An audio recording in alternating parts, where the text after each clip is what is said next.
The music program here offers a lot of opportunity for performance because we have smaller class sizes, we have smaller ensembles, so students can come right in at the freshman level and they have a lot of opportunity to succeed and to actually get ahead, where at a four-year school they might not get those opportunities. Students can come here, they can get started on their four-year degree, and it's much less expensive. They can have some great opportunities taking leadership roles musically. They can take some classes in a really friendly, small environment with a lot of teacher interaction one-on-one. Lower Columbia, in concert with the foundation, is able to offer resources that I think a lot of schools struggle with.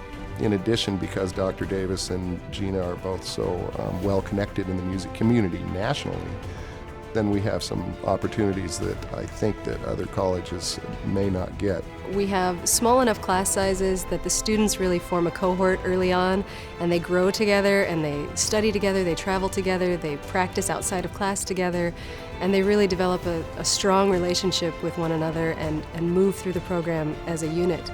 We have this beautiful hall. In fact, we're sitting right now in the Wallenberg Auditorium, which is a almost 600-seat hall.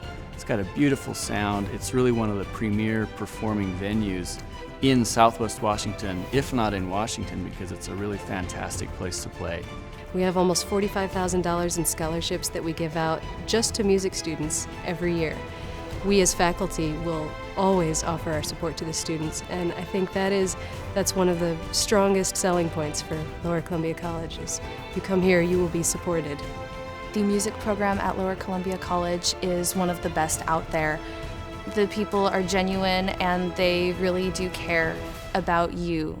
The faculty and the students, they care about you.